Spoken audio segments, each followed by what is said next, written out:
PJNET.TV. It is 9:30 on the East Coast. It's time for part 2, a second tour around the Cross W Ranch, and our bumper, I see it is running. I see that we're recording, and we've got JD standing by in Cooper, Texas to join us, and the chat room sure is waiting to see him. So let's do a countdown to Studio 8.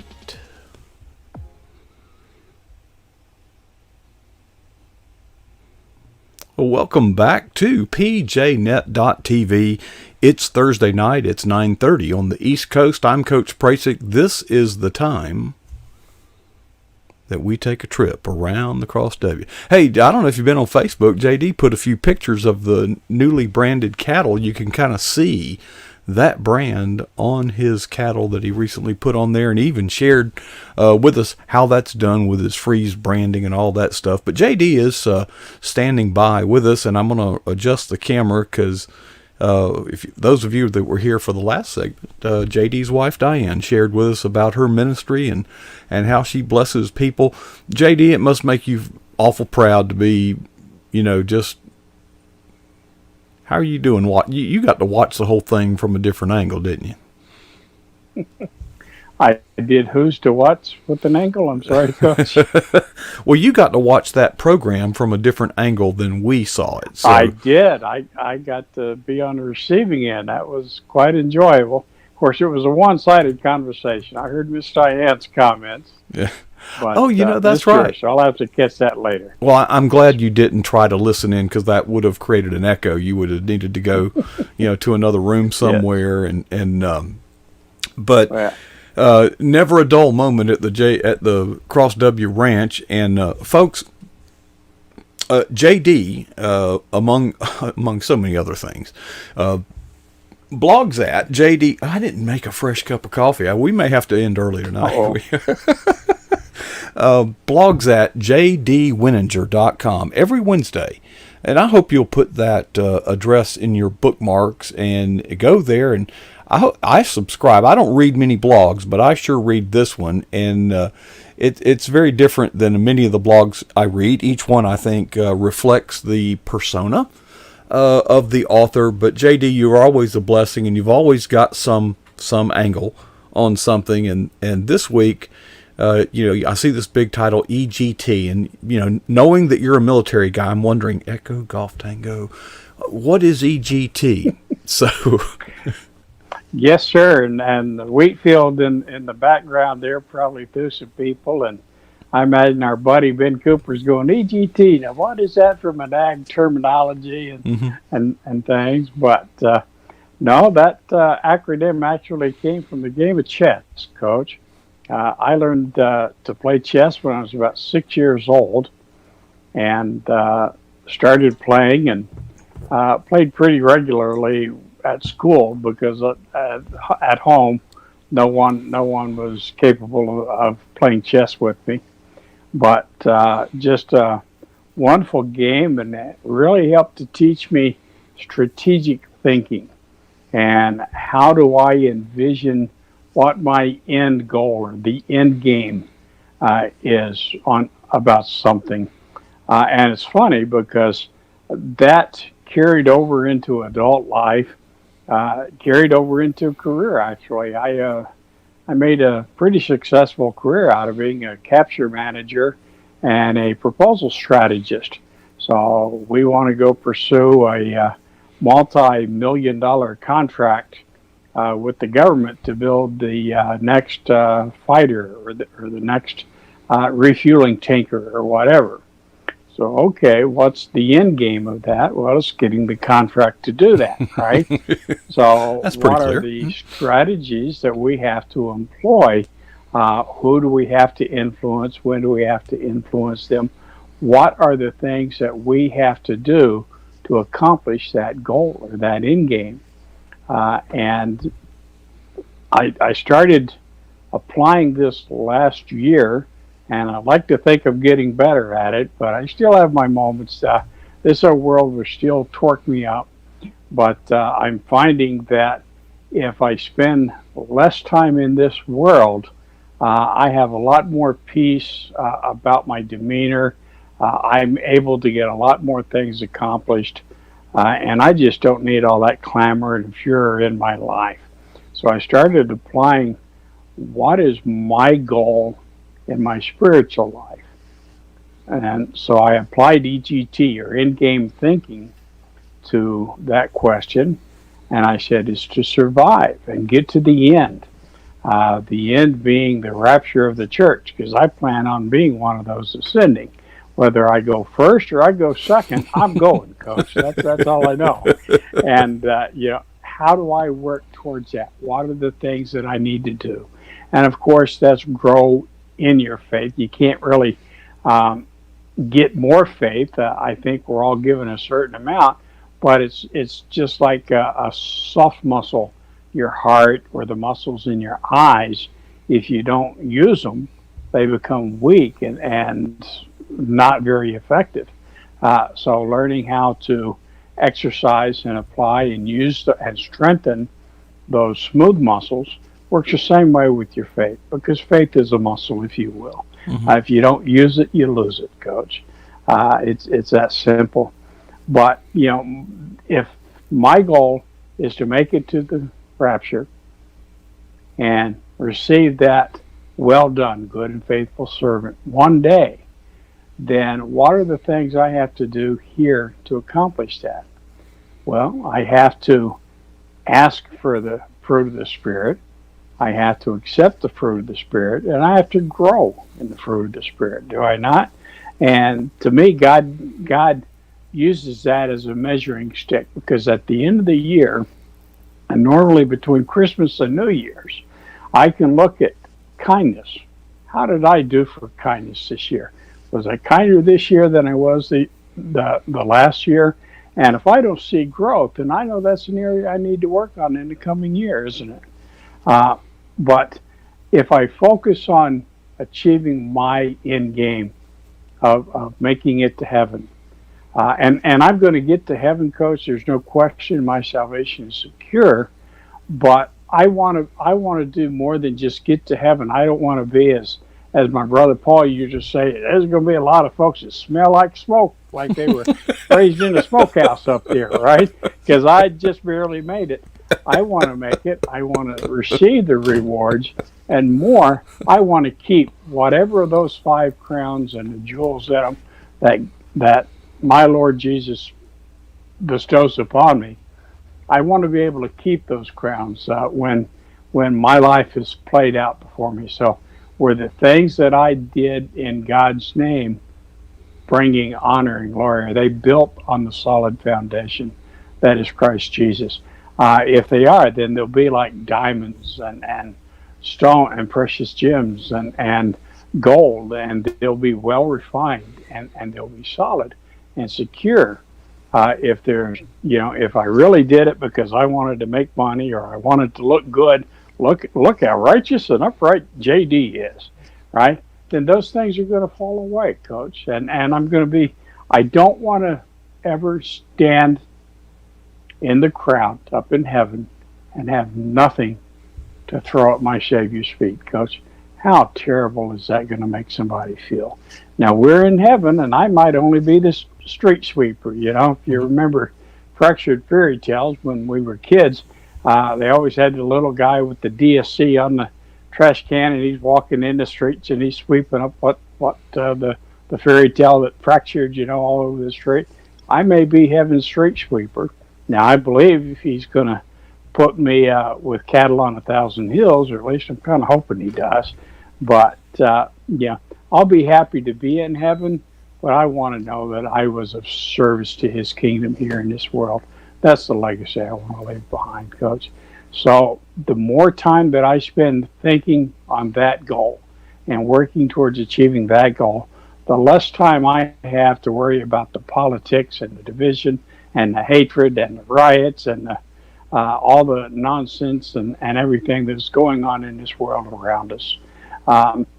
You mentioned it a few nights ago on a program, sir. If we spend all our time on social media and we take in all the garbage that is being spewed through there and through mainstream media, then we're just going to our souls are going to be so burdened that we can't even lift a prayer above the ceiling of our room, Coach. And that's not where I want to be. So how can I improve that? I can maximize my in-game thinking, and that's what this week's blog post was about. There are so many lessons that I pick up. When I read your blog, the truths that are in the blog are the tip of the iceberg, as profound as they are. There's a whole bunch underneath that God shows me when I read your stuff. And when I saw the EGT and decoded it, in-game thinking, my thoughts went directly to Sun Tzu, The Art of War. Okay. War, the prosecution of war, is a complex business. It's a large undertaking. And Sun Tzu simplifies it. You don't start with the enemy in front of you. You start with how do you want the war to end? What is the end game? And you work your way back. Now, I don't think there's ever a bad time to think in-game thinking. But typically, many of us, toward, like you said, between Christmas and New Year's, we do a lot of introspection. And I think that your blog casts a light on, and I would like to suggest that, one, don't compare yourself with some other righteous appearing. God made each of us different. Number two, the end game is to hear, "Well done, my good and faithful servant." But you've got to back that down to, what can I do now? Yes. And of course, none of us know how long we're going to live. So with that, we can set a goal. I can do something each day. And let me pause a minute. I'm rambling, I know, but I do want to say this, and I want it to be heard. There was a serious deficiency. I have struggled with this all of my life, in getting in the Word, spending that quiet time with God. I wake up, I don't snooze, my feet hit the floor, and I go at it. And way back when, JD sent me a devotional book, and it sat there like other books that have been sent to me, and I'm grateful for the thought, but it really burdened me at some point, and because I was reaching for the power button on my computer. Only an idiot would try to get some work done in today's world without turning on the power to the computer. That computer's worthless without power. And I thought to myself, I'm going to prop that book up in front of the power button, and surely I can spend 5 minutes just reading a devotional. Now that's not a big deal. That's not like an alcoholic going cold turkey. I mean, this is really easy. But there's many little things we can do and take positive steps. You also mentioned about social media, and you are right. If you sit there and spend time in that, one, you're going to waste a bunch of time. It's not productive. Number two, most of what you will take in is sewage. I mean, really, I think some people with some real problems are on there, and they want to drag you into their problems. And other people have an agenda that they want, and they want you to assist them in their agenda. But I have taken it, God's really put it on my heart, we've got to put some weight on the other end of the scales. And that is exactly the mission here at PJNET. Suppose you went to social media and saw some encouragement. Encouragement is so easy to offer, so easy to give. You just, I think as we do our social media, I would just challenge each of us to do something positive. And JD, I would call you among the champions of when you see, post and you build people up. It goes, I don't know how much time a day you spend doing that. I find it hard to put, I want to put something profound, but it doesn't have to be profound. But JD, how much time do you spend every day just passing along blog articles for others and building others up on social media? On social media, my total time per day is around at max 2.5 hours, Coach. I use Hootsuite and I stage things so that they happen, but I can't afford to sit here all day on social media, Coach. I may pop in and just check a message or something like that, but no, I can't just sit there and scroll and comment and click and move. So I try to retweet things. When I read blogs, a lot of the time now, I wish I could say that I only spent 2 hours a day reading other people's blogs or articles or whatever, but I always try to comment on those because they comment on mine, and that's just the right thing to do. But I probably spend 3 hours a day minimum just reading different blog posts, and then I'll share those or I'll click to tweet, but that takes a millisecond to do. Things like that. But you're so right, and I wish that I did it more often than I do, Coach. But we have to lift each other up. We have to encourage one another. This world is tough enough. We don't need to add to somebody's problems, and you never know what that person on the other end of that cyber connection is feeling or what they're going through that day. Mm-hmm. So if you can't be positive, kind of like Papa used to say, if you can't say nothing nice, don't say nothing at all, right? And we need to take that to heart more and more in this life, because we've just become such a polarized society. Mm-hmm. If you don't agree with me, then you're wrong, you're stupid, and just get out of my life. And you're the enemy. And it's worse than that. I'm sorry, sir? And you're the enemy. It's gotten that far. Somebody was attacked terrible? In Chicago because they weren't wearing a mask. They stabbed them 27 times. Mm. We have really gotten sick here. And I get mad at myself because I've stood by these last 30 years, Coach, and I've watched this happen. And I see what's happened to society, and I just, I'll just make sure I keep my sidearm loaded on my hip and improve my situational awareness. But what have I done? And I get mad at myself because I allow these parents to be, they call them helicopter parents, where they just swoop in, see them 10 minutes a day, mm-hmm. And let the television babysit, let the video games babysit their children. They don't teach them morality. They don't teach them values. They don't teach them respect.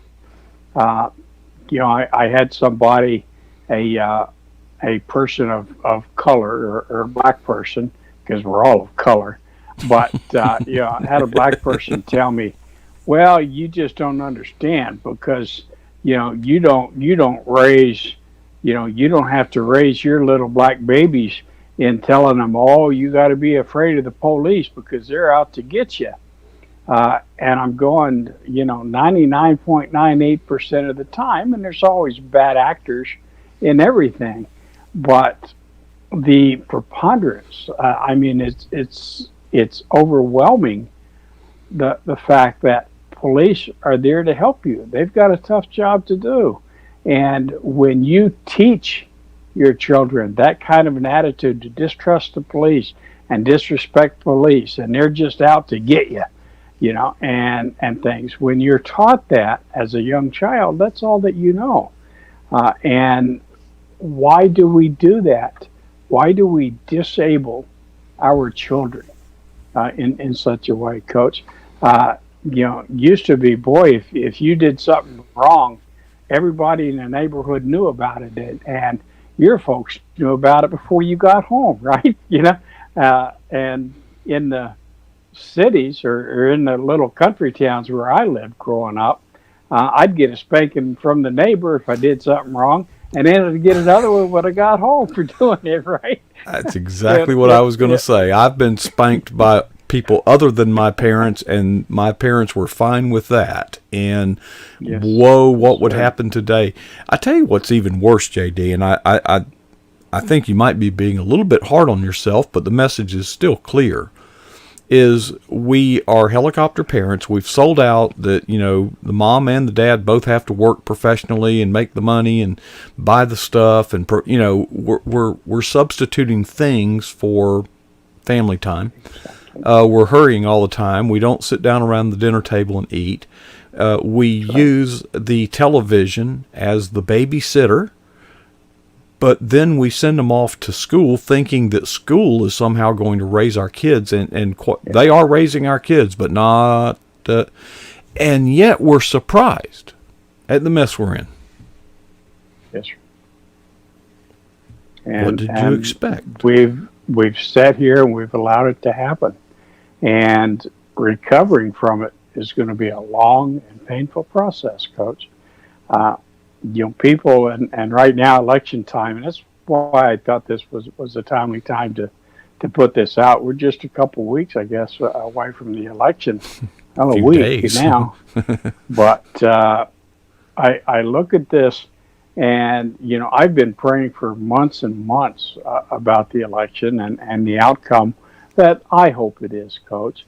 But either way, we need to pray for our leaders who are elected. Either way, I think bad things are coming, because that's where this country is. It just, the fabric of this nation is ripping apart. Just as sure as the veil ripped when Christ died on the cross. I believe that is happening to this nation.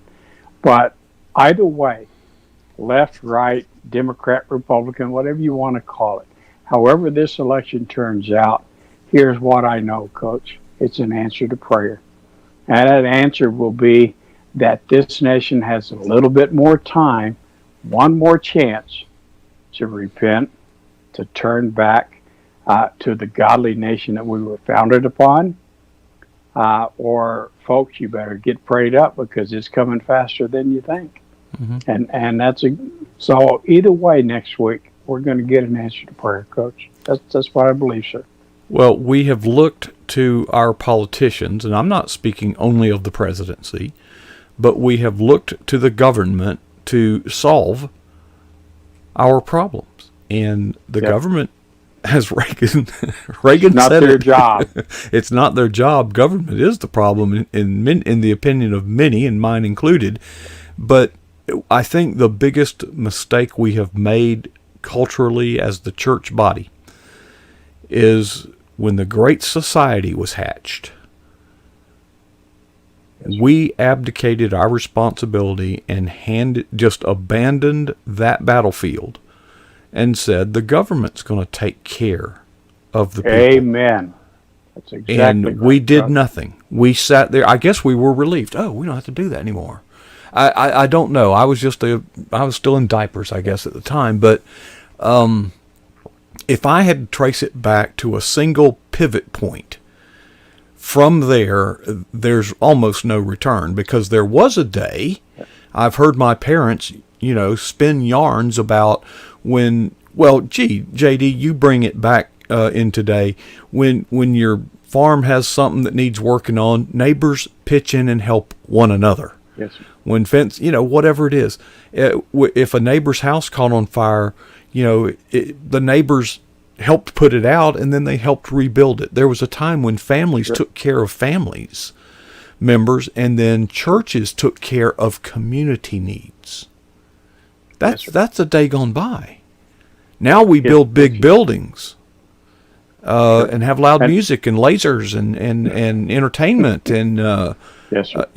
We have drifted so far, and I don't know who to blame but if we're going to straighten out, we're going to have to get back to that. And I'm not trying to romanticize the past. I'm trying to look at, we were given a model in the book of Acts. We need to follow that model because it was given to us by the God whom we serve. And we've had these better ideas, and the degree to which we deviate from God's plan is the degree of the problems that we're having. Yes, sir. And I'm just sitting here thinking, and I'll be very candid, Coach. I'm sitting here thinking, we can dwell on all the ills of society and the problems that we have today and the causes for all those problems. But we can apply EGT, and we can think about, what do I need to do, me personally? Mm-hmm. What do I need to do to reach my goal, to reach my end game, to be a good and faithful servant that is deserving of God's pat on the head or his praise on that day. And I can't fix society. I can't fix the nation. I sure as heck can't fix the world, Coach. I can fix my little part of it. Mm-hmm. And if we all apply that mindset to things, we'll get there. And with all the push towards humanism, and my friend Doug Carter can speak on that much more than eloquently than I can. But basically, it says we are each our own gods, mm-hmm. and if that kind of thinking says, well, and we'll take intelligent design and all these things, but intelligent design, by its very substance, is somebody had to intelligently design. There had to be a creator somewhere.